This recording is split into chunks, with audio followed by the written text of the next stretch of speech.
J'ai recréé Five Nights at Freddy's, mais vous êtes le monstre. Et au contraire du vrai jeu où vous êtes un gardien qui doit empêcher des animatroniques de l'atteindre, ici, vous allez incarner vous-même l'animatronique pour tuer ce gardien. Le problème, c'est qu'il ne va pas se laisser tuer comme ça. Il activera les portes et se défendra. Vous allez donc devoir être malin, et comme dans le jeu original, le tuer avant 6h du matin. Oh la ref incroyable. Mais attention, vous devrez être prudent, car même si vous êtes un animatronique, vous devrez éviter une autre créature encore plus dangereuse. Oh le lore! Et ouais, ma coupe aussi, hein, c'est du lore. Bon, laissez tomber. Et évidemment, hein, Five Nights at Freddy's, c'est un jeu qui a connu un succès fou grâce au mélange de deux genres. La gestion et l'horreur. Avec en plus de ça, des monstres originaux, des jumpscares, et surtout du lore. Alors c'est parti, je crée un nouveau projet Unreal, et je commence par coder les mouvements du personnage. Sauf que là, bon, on n'a vraiment pas l'impression d'être un animatronique. Voilà, il faut que ça tape, il faut qu'on entende le métal. Je vais donc aller sur Sketchfab, et je vais prendre lui, Freddy, qui est un petit peu l'icône du jeu de base. J'en prie ta burger! Je l'importe donc dans Unreal, mais bon, pour l'instant, ça donne ça. Ouais, il nous manque une petite animation de marche. Et donc pour ça, je vais utiliser Mixamo. Oh, merci Adobe. Et merci aussi d'avoir élevé le prix de vos abonnements mensuels, ça me fait toujours plaisir. Alors j'importe mon modèle et... Alors là, je m'attendais à tout sauf à ça. Bon, donc j'ai dû trouver une alternative. Bon, en vérité, j'ai juste rigué le mesh sur Blender et... Yes! À côté de ça, je regarde quelques vidéos d'animation des jeux. Ouais, je me suis perdu sur YouTube là. Ensuite, le classique, je vais créer un Blend Space pour adapter les animations en fonction de la vitesse et ensuite les attribuer au personnage. Là, vous voyez, on est en troisième personne, mais moi, je vais mettre la caméra comme ça en première personne. Et ouais, c'est pas mal. Bah, c'est vrai que le perso est un peu lent, mais bon, après on est des animatroniques, j'ai envie de dire. Ouais, je vais peut-être quand même l'accélérer après. Et avec tout ça, je vais rajouter des bruits de pas bien vénères. Alors attends, c'est quoi ceux du jeu de base en fait? Ouais, bon. Non, au lieu de ça, je vais aller sur Artlist, qui est un site avec plein de musique et aussi plein d'effets sonores.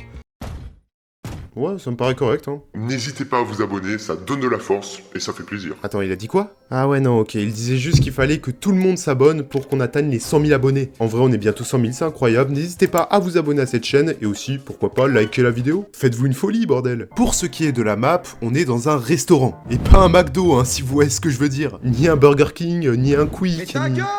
En l'occurrence, c'est une pizzeria, et là, faut vraiment pas que je me foire, hein, parce qu'actuellement, j'ai tous les fans de Five Nights at Freddy's qui me regardent comme ça. Ah bah, la moindre référence oubliée, c'est la fin de ma carrière. Je commence donc par faire le blockout, c'est-à-dire de juste rajouter les géométries importantes pour avoir la map globale, avec les dimensions. Et évidemment, je me suis aidé du plan de la map de Five Nights 1. Bon, je vous l'ai dit, c'est vraiment les bases de la map. C'est vrai qu'on se fait un peu chier, mais bon, ça va me permettre de tester le gameplay, et ensuite, je vais pouvoir rajouter les objets et les matériaux. Et pour résumer, le gardien que vous devrez tuer se trouvera ici. D'ailleurs, la même place que dans le jeu original.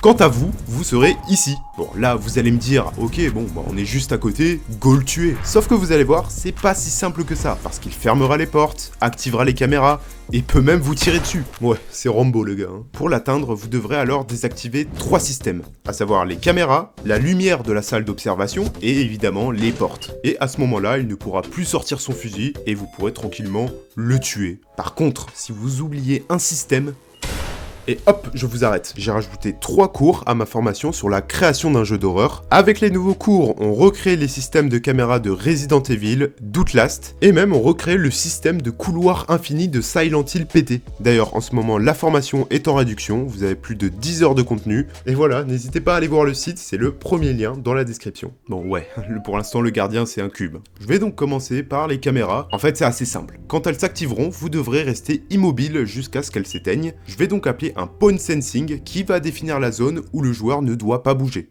Regardez, petit test, là je vais bouger et hop, on est mort. Bon alors évidemment, là c'est beaucoup trop dur, on ne sait même pas quand elle s'active, et donc si vous comptez jouer, sachez qu'à chaque fois qu'elle s'active, elle fera ce bruit et activera une lumière. Et aussi, petit souci de réalisme, je vais lui rajouter un petit mouvement où elle balaye la zone. Ouais, non mais je suis un mec comme ça. Ensuite, pour les portes, bah, c'est assez simple, Tant que vous ne les aurez pas désactivées, elles se fermeront automatiquement quand vous vous approcherez. Ah ouais, elle est fatiguée la porte là. Regardez, là, on s'approche, elle se ferme, et quand on s'éloigne, hop, elle se réouvre. Et il y aura aussi la lumière à désactiver. Après tout ça, je termine la map. C'est-à-dire que je vais rajouter les matériaux et les objets, et pour ça, il me faut les modèles 3D qui ressemblent au jeu de base. Alors du coup, j'ai commencé à modéliser tout ça, et j'ai réalisé que j'étais sacrément nul en modélisation. Hein. Ça, c'est un écran de PC. Ouais, voilà quoi. Alors je suis parti chercher des assets, et regardez-moi ça, des bons samaritains qui mettent des modèles gratuits à disposition. Mais qui es-tu, Glitch5970 ? Que caches-tu derrière ce pseudo ? De la séquestration, du blanchiment d'argent ? On retrouve Élise Lucet sur le terrain. Élise Lucet, français, cache investigation, et on voulait savoir pourquoi vous aviez fait appel à ce cabinet de conseil en 2020. J'aime bien Five Nights at Freddy's. Et bref, avec tout ça, j'ai pu recréer les tables dans la salle principale, avec même la scène, ou même le bureau du gardien. Et aussi, pour couper les systèmes de porte ou de caméra, vous devrez accéder à des salles comme celle-ci. Le problème, c'est que... c'est verrouillé. Vous devrez donc parcourir la map, trouver des cartes ou des clés, et donc pour ça j'ai créé une toute nouvelle zone, un peu en mode labyrinthe. Alors ouais, dans l'environnement de la pizzeria c'est pas hyper crédible. Ouais bah c'est les cuisines, ils l'ont construit comme ça pour un meilleur acheminement des pizzas et... Mais attention, rappelez-vous, vous devrez éviter une autre créature encore plus dangereuse. Et donc je vous présente... Rudy. Ah non, il s'appelle Burn Trap, voilà. Ouais, c'est mieux Rudy. Burn Trap, donc un autre animatronique dans la série des FNAF. Et non, franchement, les designers qui ont créé le modèle, bien joué, hein. Il est vraiment bien dégueulasse et effrayant, quoi. Hein. En fait, dans l'histoire originale, à un moment, il pète un câble. Je déconne, je sais pas du tout. Et d'ailleurs, attendez, on va regarder un petit peu son histoire. C'est un endosquelette portant un costume de lapin extrêmement déchiqueté. Ah merde, moi je croyais que c'était un chien, moi. Ah, le con. Et il tente de prendre le contrôle de Freddy à distance. Ah bah voilà, dans mon jeu, on contrôle Freddy et il tente de nous contrôler, quoi. Ah, pour faire quoi ?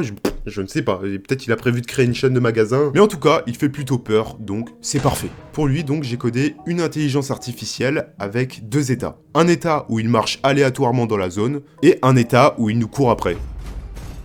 Oh putain, regardez comment il me fait peur, il me poursuit et bon, c'est nul. Ouais, vous avez l'air d'avoir besoin d'aide quand même, hein. Ça a l'air compliqué, quoi. Bon, j'ai donc augmenté sa taille, sa vitesse, et modifié son animation. Mais du coup, on se fait fumer en 2-2. Et donc, dans cette zone, le joueur pourra courir, parce que Burn Trap, lui, voilà, il a pas le temps, le gars. Il cavale. Cavale, Kenny, cavale! Cavale, la vue de ma mère, cavale! Et pour lui aussi, il va nous falloir des pas bien métalliques, et que je vais gérer avec le système MetaSound d'Unreal Engine. Et je vais aussi rajouter, voilà, une petite musique de tension quand il est proche de nous. Mais surtout, le plus important, le jumpscare. Et oui, on est dans Five Nights at Freddy's, il nous faut un jumpscare. Je me mets donc à la création d'une cinématique où, globalement, on se fait défoncer. Et pour le son, j'ai décidé de le faire moi-même, du coup... Ah! Ouais, non. Bon allez, hop, je vais aller chercher sur YouTube. Bon, j'en ai marre de me prendre des jumpscares là, c'est trop. Et je vais finalement prendre un son existant de Joy of Creation, et pour le screamer, ça donne ça. Mais il est grand temps de rajouter le modèle de l'humain qu'on contrôle dans le jeu original. Alors le truc, c'est qu'on ne le voit pas du tout à quoi il ressemble, hein. Aucun modèle, pas de voix, rien. Même si ça se trouve, c'est pas un humain, et à ce moment-là, le lore devient encore plus fou. Bon, à vrai dire, la seule chose qu'on sait, c'est qu'il s'appelle Mike Schmidt. Bon, certes, on ne le voit pas dans le jeu, mais regardez, on a sa gueule dans le film. Et donc c'est parti pour le recréer en méta-humaine. Bon, bah c'est un échec, hein. Mais malgré ça, je l'importe sur Unreal et... Oh non, putain. La calvitie l'a eu. Par contre, t'as un beau crâne, il faut le dire. Ouais, bah à tout moment, tu peux remplacer Jason Statham, y a pas de problème. Hein. Et après avoir remis ses cheveux, on a Mike. Tu vas mourir. Ah, t'es très grand par rapport à moi, c'est... Bon, bah je te propose qu'on fasse la paix, je vais augmenter notre taille parce que là... Encore une fois, pour lui, je vais partir sur un système avec deux états. Un où il va être devant les écrans pour gérer les différents systèmes, et quand on va désactiver des systèmes comme la porte, il va prendre un fusil et nous tirer dessus si on s'approche. Mais pour tout ça, il nous faut des animations, donc je vais en récupérer quelques-unes, et...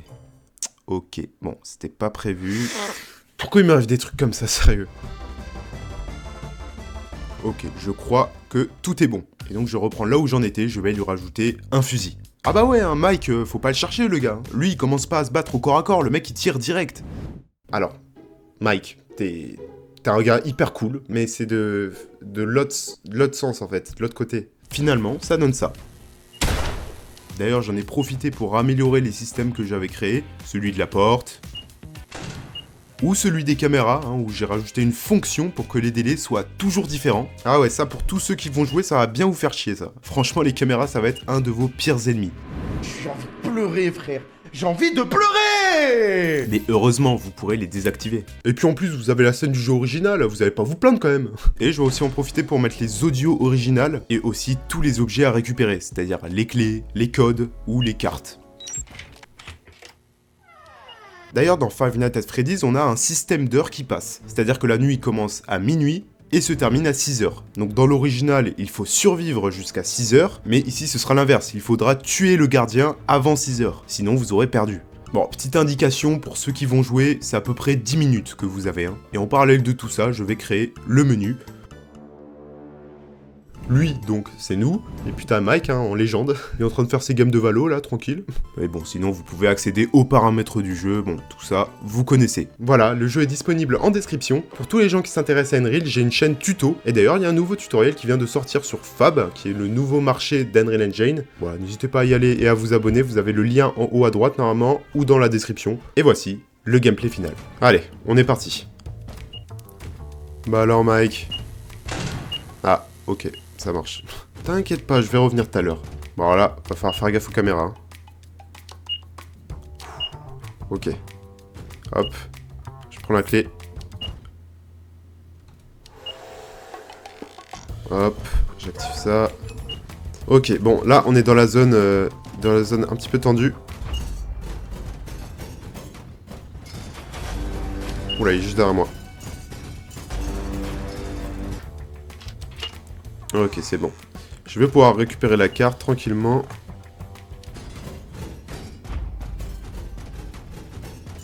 Ok, je suis bon. Je suis bon là, je suis...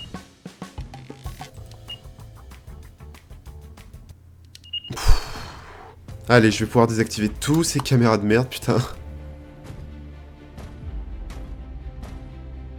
4, hop. T'es dans la merde, Mike, t'es dans la merde. Je désactive ça. Bon, alors, on a plus de lumière. Et les portes.